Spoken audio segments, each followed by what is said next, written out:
So, you have an idea. Is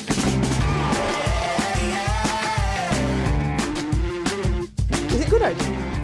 You don't know that. So you ask around, ask people. When I'm trying to devise an idea, I'm running it past people. You know, I'm running it past you, I'm running it past you, I'm running it past you. Whoever I bump into, I'm sort of poking the idea past them. What do you think about this? And I'm trying to test run what my sell is, essentially. Does the person get it straight away? Is it piquing their interest? Are they asking more questions? They want to know more about it. And if it's not working, I know that I need to rejig it. You need to know who the audience is that you're pitching to.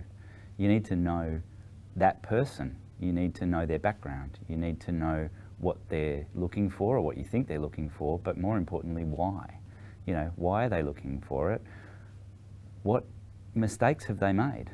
You know, what shows have they commissioned previously that have been successful, and what shows have they commissioned previously that have been unsuccessful? Be really clear, be precise, to the point, not too serious. And I would think the bigger thing is to read the room, really understand who you're going into pitch to, the network and the people you're going to pitch to, and read their faces. You can tell very quickly if people are bored and they need you to be, you know, shorter or more succinct. 100% confidence in what you're selling, to understand the show that you're selling, understand who you're selling it to, knowing your first point, knowing your end point.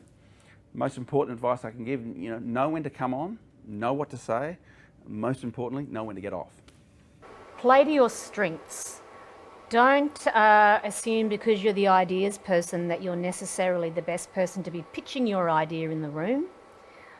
If there's someone in your team who is great in a room, who is charismatic, who can engage people, take full advantage of that. For me, I know my material inside out, upside down. I spent time learning memory techniques that I know that if I've got 20 points within a pitch, it doesn't matter if anyone wants to ask a question at point 3 of my pitch and we jump to point 17, I know exactly how to get back to point 8 and continue on from there, which is just a memory trick I learnt to do.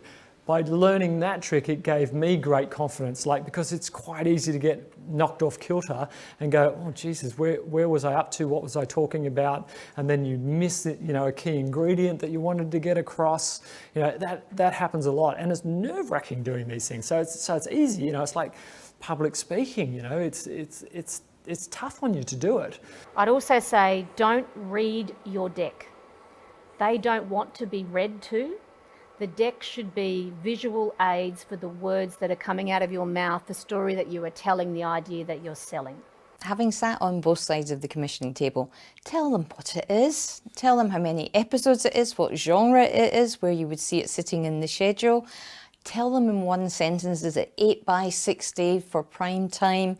And it might work on a Sunday night, and it's a documentary series, or because we get pitches and 20 minutes in, I'm not sure whether it's drama or factual, I don't know what it is, and you're so busy spinning your head trying to work it out, you're not hearing what they're trying to tell you. And the live pitch component needs to be energetic. For goodness sake, get up there, show some passion, convince people why this really matters, why this story's got something, why audiences are going to love it, why somebody's going to pay a truckload of money for you to make it. If you can't sell that in the room, people lean back. So energy, passion, it's insatiable, and you can never have enough of it. You're asking me to give you an enormous amount of money. I have to be very confident in you. So you've got to be in there, you've got to be early. If you're going there, go the day before. If you've got to park there, know where you're parking. Be an hour early for that meeting. Do your homework, do your research, and rehearse. Yeah, and as you say, make sure that your technology works. There's nothing more embarrassing than pressing play and it doesn't work. Yeah. It's happened. It's terrible. You make all sorts of excuses, and eventually you can see the other person looking at their watch, wondering when their next meeting's about to start. The most important thing to communicate when you're pitching is sticky information. It needs to stay in your head. Get a good title. It can take as long as doing the whole project. Get a good title. If it involves wine or sleeping on it or having a party to come up with the title, find the title, because everything else will flow from there, and find your one-liner, your log line. Just get it in your head, say it at least 3 times during the pitch, And if it even becomes a joke that you're saying it so much, that's okay. That's lovely. In the grind of making the stuff, you sometimes forget that people sort of do showbiz because they want their imaginations to be fired up. And the pitch is a good time. They want to believe that you can take that idea and make something special for them. And if you aren't excited about it, then they're not going to be excited about it either. In-person pitching, it's be clear, be confident, but don't oversell. Like something, the best way to sell something is you almost let it sell itself. You know, I don't know, people who are all over the top, I don't want to hear that. I just want calm, clear, precise. That's what sells. One trap a lot of people fall into is coming up with, it might be a great idea, but the execution of it hasn't properly been thought through. And we're not expecting you to create the whole show, but you have to have a good idea about how this show might be makeable. At the end of the day, networks are looking for two things, that big idea, but also, you know, the vision for execution. So those two things coming together, I think are going to be key in both the kind of keynote and presentation and definitely in the face-to-face pitches. I love what I call the swift no. A swift no is great because it means I can put that one to one side and work on something someone will potentially buy.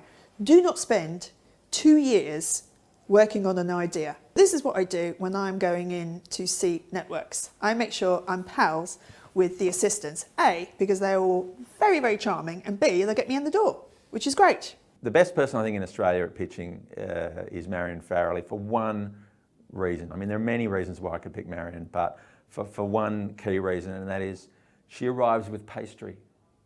So I always make sure I buy cake. I buy too many cakes. Why do I do that? Because at the end of the meeting, the cakes go into the kitchen and someone will say, who brought the cakes? And they go, oh, Maz brought the cakes. I go, oh, right. Why was she here? They're doing my job for me. I've suddenly had a viral idea, haven't I? I'm not in the room. Someone is talking about my idea when I'm not in the room. That is virality, isn't it? It's genius. Oh, I'm a genius. Always calm and relaxed, always in good cheer, and you just want to work with her. And that's a big part of pitching is you want people to want to work with you. Some of the common mistakes when people pitch is they jump all over the place. Their brain's going here and it's going there, and if they're pitching to me, I don't know where they're going. Like just have a very clear line. Practice in the mirror at home. Like it sounds really daggy, but practice out loud. You know, it's one thing to practice in your head, but to actually say it out loud, practice, you know, or to your dog.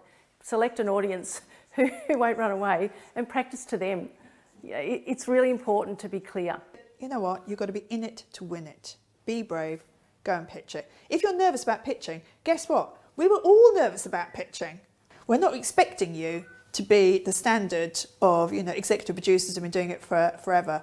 And we're nice people. So don't be nervous. Just come in and give it a crack. But do have thought about it and bring cake.